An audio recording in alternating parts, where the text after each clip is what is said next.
Hello and welcome. The global economy has been slowing down, but there are opportunities scattered perhaps in many parts of the world. One of the opportunities is the growth constellation, or the growth net as it's called. And one of the companies that's been exploiting this, the growth net opportunity, which is really countries in the ASEAN region and in Latin America, is TCS, or Tata Consultancy Services. Joining me to understand and explain, for us to understand and for him to explain what this opportunity is and how companies like TCS have been capitalizing on the growth net is S. Ramadorai, Vice Chairman of Tata Consultancy Services. Mr. Ramadorai, thank you very much for joining us. So, TCS has, like many companies, Indian companies who've expanded outside, has been an early advancer into these spaces. How does this look today when you sort of, how does this landscape look today when you look at where growth is happening or not happening? When you look at your own presence from a TCS context, which is more than about 7 years or so, the decision to move into these markets was driven by, number one, the IT penetration was fairly low. Second is, especially in the Latin American region, to penetrate markets which are non-English speaking. ASEAN is slightly different. Number one, English is very well understood, or English is a medium, with the exception of a few countries.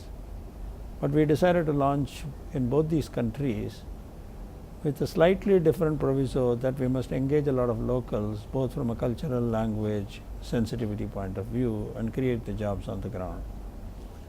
That strategy, in terms of a proactive investment to look at these markets, has played out fairly well, both in terms of revenue as well as the jobs that have been created in these locations.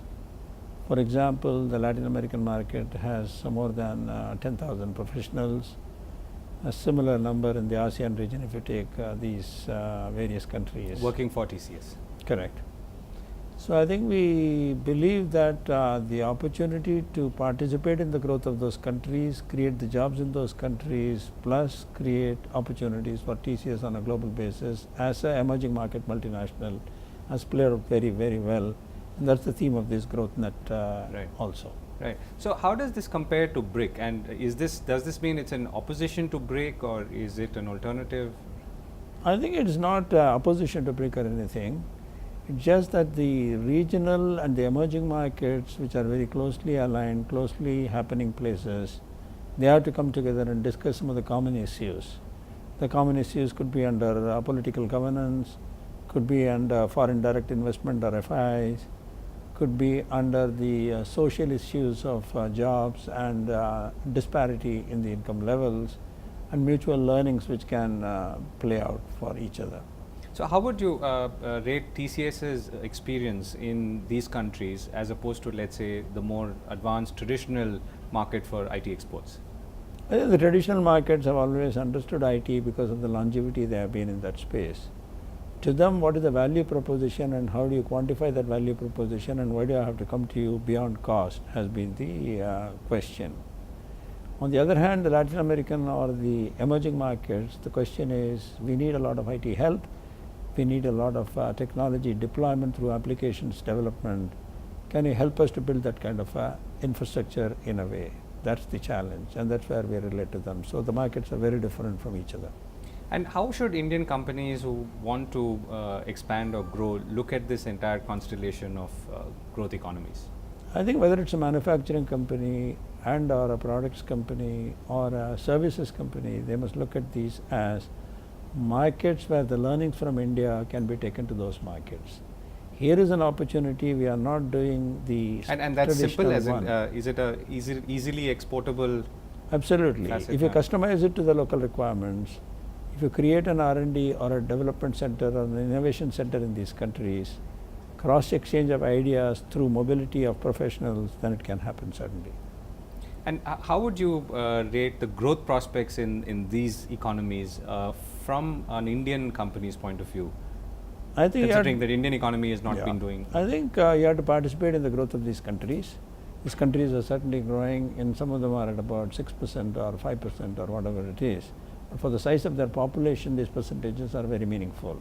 So, to me, an opportunity here cannot be missed out, because the longer you delay, there is a competitor who is going to walk in, whether it is from the Western countries or from any of the emerging economies. So what's the flip side? What's the downside to going into some of these countries?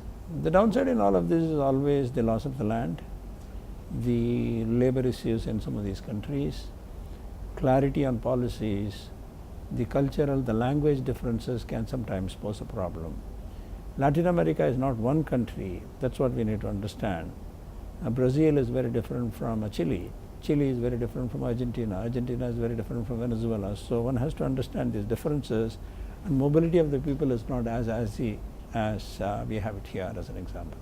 And what about ASEAN? ASEAN is slightly Malaysia. a little easier.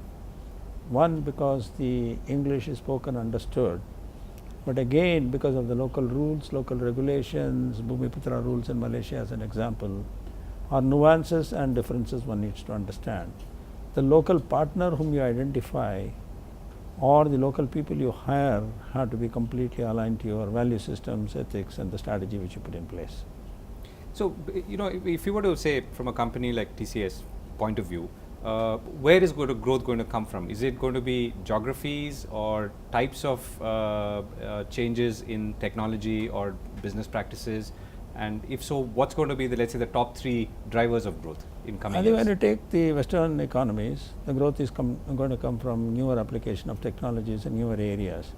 For example, the cloud-based offerings, the mobility and data analytics as an example, the big data as an example are the areas where we are going to be looking at growth. But when you look at the emerging markets, you are going to be looking at affordable platform-based servicing as an example. Affordability has to be kept in mind, and the level of technology which you deploy and using mobile as a platform is going to be a way of life. So I think these differences have to be understood, but the growth is going to come from opportunities which you pick, countries which you pick, within the countries the verticals which you pick. That's the way the segmentation will happen. So I'm assuming you've traveled to most of these places. So any interesting anecdotes that you would like to share with us? I think the anecdotes which I can share are, for example, in Latin America. So the food is a major problem for Indians.